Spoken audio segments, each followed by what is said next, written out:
BNP যে নির্বাচনে বিজয়ী হবে এটা তো কোনো গ্যারান্টি নাই। আপনাদের যে নূতন দল করতে যাচ্ছেন ক্ষমতা থেকে বেরিয়ে আসে দলটা করেন, কারণ ক্ষমতায় থাকলে আপনাদের নিরপেক্ষতা নিয়ে প্রশ্ন উঠলে তখন দেশের মানুষ অসন্তুষ্ট হবে। যারা রাজনীতি করতে চায় এই সরকার থেকে পদত্যাগ করে বাইরে গিয়ে তারা সরকার গড়ে তুলুক। তারা যখন এত কিছুই পারে, শেখ হাসিনার মতো দুঃশাসনের নেত্রীকে যখন বিদায় করতে পারে তারা, তাহলে আগামী দিনে জনগণ তাদেরকে নিশ্চয়ই হয়তো ভোট দিবে, এই আশায় থাকতে পারেন। Let there be level playing field. ভয় পান কেন জনগণকে? আসেন নির্বাচনে, সুন্দর একটা দল বানান। এখনও তো প্রায় 1 বছর টাইম আছে, জনগণের কাছে যেতে পারবেন। আপনারা তো অলরেডি হেলিকপ্টারে অভ্যাস করে ফেলছেন, হেলিকপ্টারেও যেতে পারবেন সব জায়গায়। তো যান, ঘুরে ঘুরে আসেন, জনগণকে বলেন যে আপনারা এই দেশকে স্বাধীন করেছেন। মনে হয় আমরা নির্বাচনের কথা বললে উপদেষ্টাদের মুখ কালো হয়ে যায়, মনে হয় একটা অন্যায় দাবি দাওয়া আমরা করছি। আমরা তো অন্যায় দাবি দাওয়া করছি না, বিএনপিকে ক্ষমতায় বসান সেটাও বলতেছি না।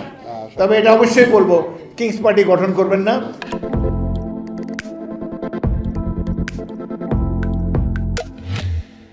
এখন যারা ক্ষমতায় এসেছেন, অতীতে তত্ত্বাবধায়ক সরকার ছিল 3 মাসের জন্যে, আপনারা তো 30 বছর থাকতে চান যা মনে হচ্ছে। এতদিন সময় দেওয়া না, সম্ভব হবে না, কারণ অনির্বাচিত সরকার একটি দুর্বল সরকার।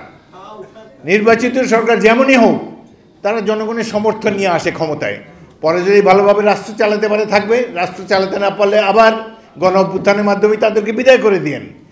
কিন্তু প্লিজ গণতন্ত্রকে অবহেলা করবেন না। স্বাধীন দেশের রক্ষা কবচ হলো গণতান্ত্রিক ব্যবস্থা। গণতন্ত্র খুব ভালো না, ভালো ব্যবস্থা না, কিন্তু এর চাইতে ভালো ব্যবস্থা এখন পর্যন্ত আবিষ্কৃত হয় নাই। সুতরাং গণতন্ত্রের প্রতি আমাদের দৃঢ় আস্থা থাকতে হবে, জনগণের রায়ের উপর আস্থা থাকতে হবে। এখন একটা কথা, উপদেষ্টাদের কথায় মনে হয় ইলেকশন দিলেই বিএনপি এসে পড়বে। তো ভাই, এটা তো আমাদের দোষ না। বছরের বছর সংগ্রাম দিয়ে, রক্ত দিয়ে আমরা এই পজিশনে এসেছি।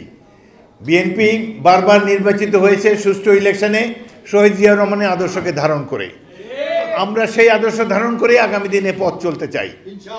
আমরা 31 দফা দিয়েছি, তার আগে আমাদের চেয়ারপারসন বেগম জিয়া ভিশন দিয়েছেন।